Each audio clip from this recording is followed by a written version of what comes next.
presentation today, we'll be discussing Chapter 8 of the DevOps Handbook. This presentation was prepared by Peter McAllister, Spencer Olson, and Paul Meredith.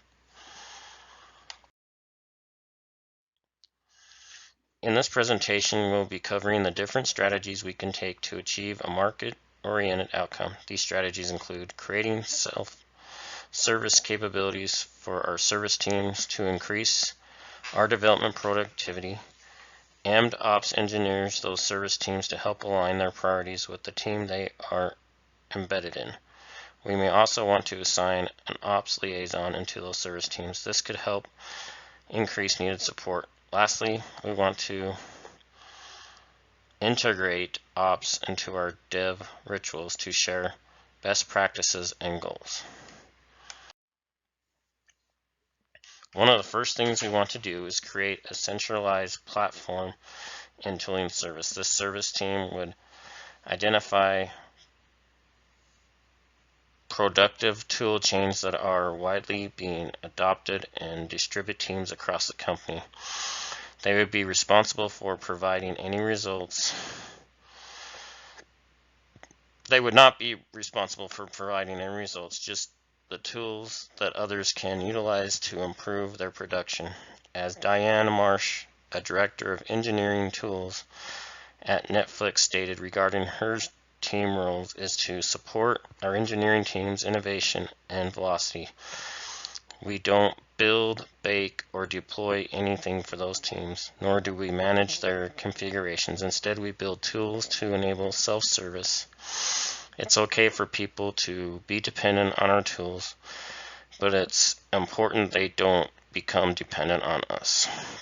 To accomplish this, these tools teams must be available on demand and automated. This is crucial as delays in the process can create bottleneck for the customer. It must be appealing choice available to the customer.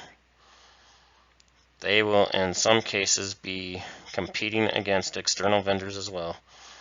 We want this option to be the path of least resistance. It must maximize productivity by integrate cumulative and collective experience, share problem-solving tools across the value stream,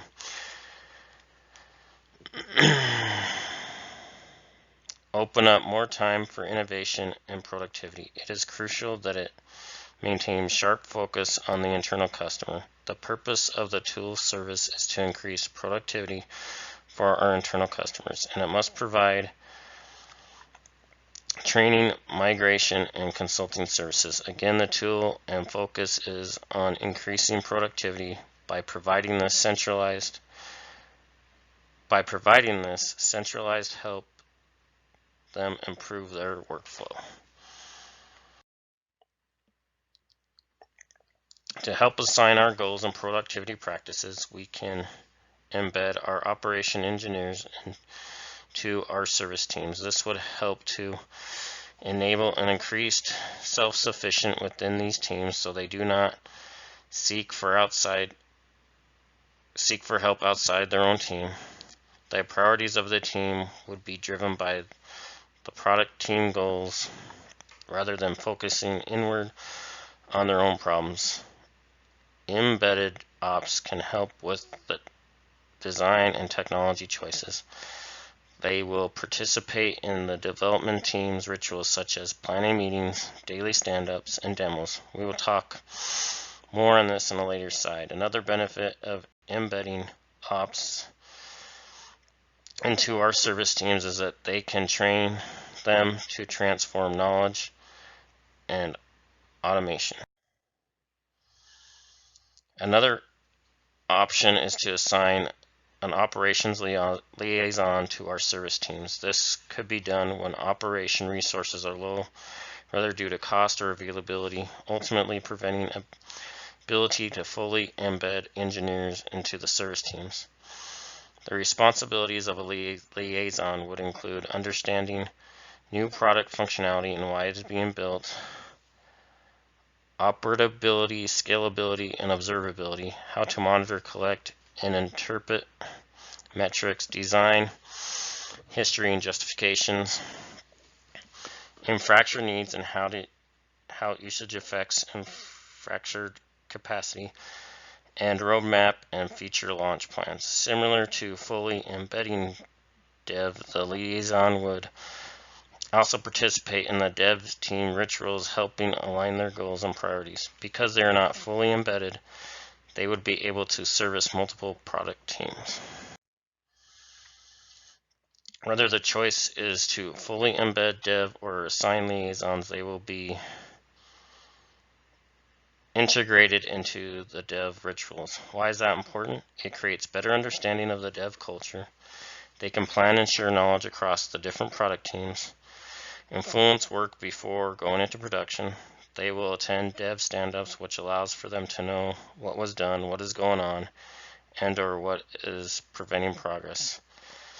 This provides the team the opportunity for ops input and suggestions. They will also be included into the team's retrospectives. It is important for every team to evaluate what was successful and discuss what can be improved. Having ops included in the conversation not only allows them to learn and be informed, but also allows them to brainstorm on new options. Lastly, they will share Kanban boards. This ties directly into the third way, marketing our work visible not only for the dev teams, but also to the op team.